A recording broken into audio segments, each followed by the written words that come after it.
Hi there, welcome to your first video training on marketing tips and strategies. I suggest that you stay tuned for the next couple of minutes because we're going to talk about 3 fatal marketing mistakes made by most businesses today.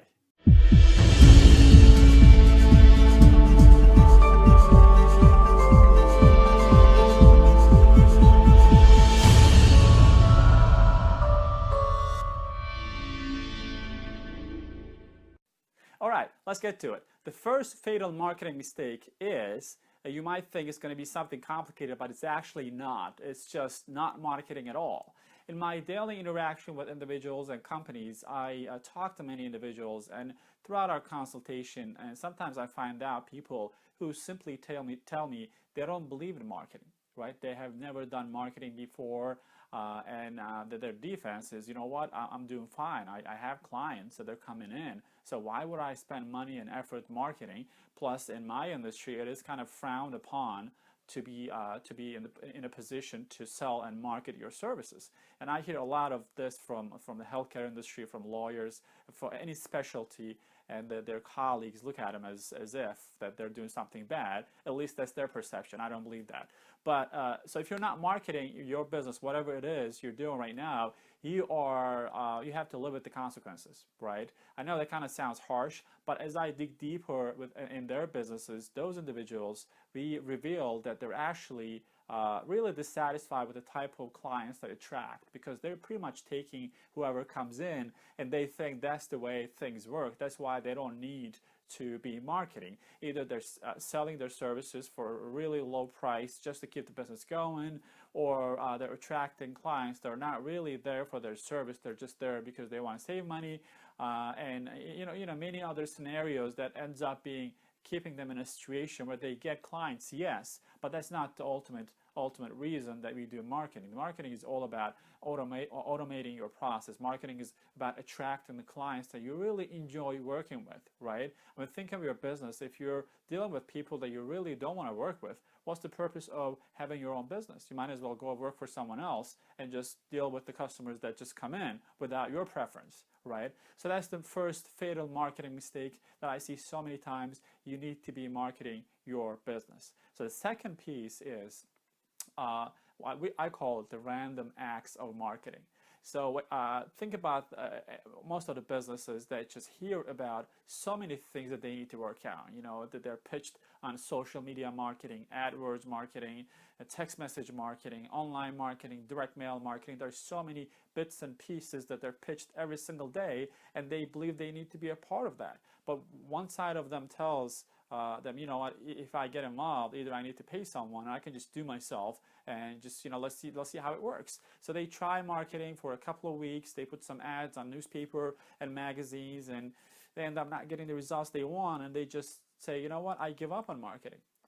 I did marketing every once in a while. It's just not working for me. Now my business is different, right? I hear that a lot. My business is different. That type of marketing would not work for me.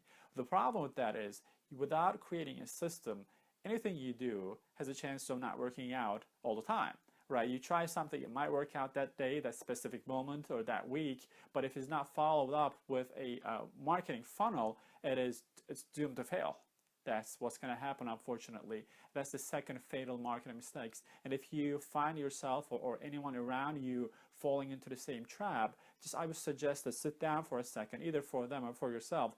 Write down what your end goal is, right? So if I'm going to be putting a marketing piece on Facebook, what am I looking to accomplish? What actually happens when someone clicks on that link?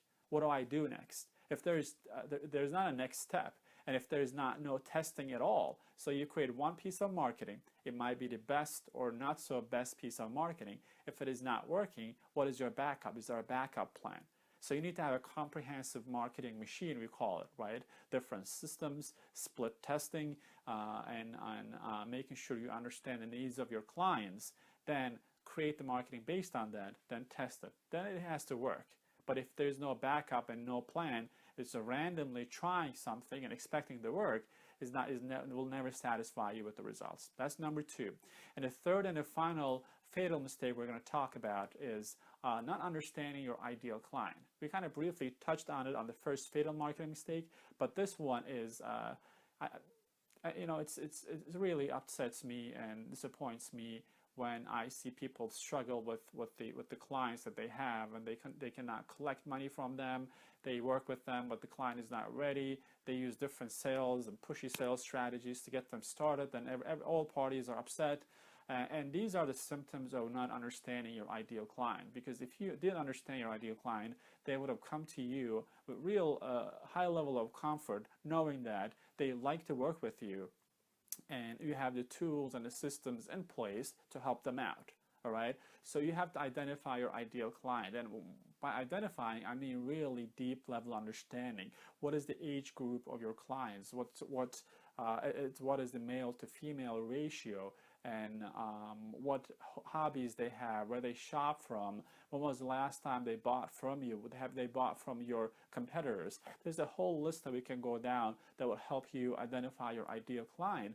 But the point I'm trying to make is, more you know about the people that are happy with your products, and the more you know about yourself, and you know the kind of people that you want to work with, it's a happier exchange, right? After all, what you're doing is selling your services. I know you might not want to be thinking yourself as selling something, and you might think you're not in sales, but guess what? Let's be honest. Anytime you're offering your services in an effort to acquire a new business, that is considered selling. And selling is two kinds. Either you do it in a really productive environment where you enjoy your time and your prospects really enjoy their time with you, or it can be really stressful, and you know, the push comes to shove, and you just go ahead and do something randomly and hope that it works out. So going back to your ideal client, one way I would suggest you identify your ideal client is just think of the people who bought from you currently or in the past, and you really enjoyed your time together with them. They enjoyed the transaction, and their return customers, and just write down their characteristics. It can be their age, what they like to do, and on a separate column or a sheet of paper, think of the most pain in the butt customers that you really handle them. Yes, you work with them professionally, you help them out, but you really didn't enjoy the process, and they were not really happy. It was not a right fit. So think of the characteristics that make up those type of customers. All right, so once you know on the right column that what kind of people really makes you happy, you can customize your marketing just to attract those type of people. Okay, so again, the first one is not marketing at all. That's the first fatal mistake that have put many businesses out of business. The second one is not knowing your ideal client. So you have to understand your ideal client before you put any marketing materials out there in order for them to be really, attractive and productive for your business. The third one is random acts of marketing. Just do marketing here and there, then having a conclusion in your mind saying that, you know what, this doesn't work, or this works sometimes. It's not a reliable method of marketing, so I'm not going to do marketing at all. So that's the third fatal mistake. Again, for the rest of the 4 mistakes, check out your free report, and it's going to go through them with specific examples. And if you have any questions, drop a comment. And just for signing up to our channel, just so you know, you qualify for a 30-minute strategy session with me. On this email somewhere, you're going to see a link. Just click on it and schedule your first 30-minute strategy session so we can have an understanding of your business. And plus, I really want to know what kind of business you're in and what kind of struggles you go through. I learn every day from my own clients, so it's a mutual interaction. So I suggest that you do that. And tomorrow we're going to have another video coming in, and we're going to talk about actually we're going to answer one of the most common questions that I get all the time. Since we are multi-channel marketing experts, people always want to know, what is multi-channel marketing, right? They heard about it here and there, but they don't really have a solid understanding of why they need to care about this form of marketing and what it will actually do for that business. So we're going to go through that in front of the whiteboard and just break it down and help you understand what it is that we do that attracts so many people and help them become local authorities and celebrities. Again, it was a pleasure. I'll see you on the second video. If you have any questions, drop a line. Talk to you soon. Take care now. Thank you.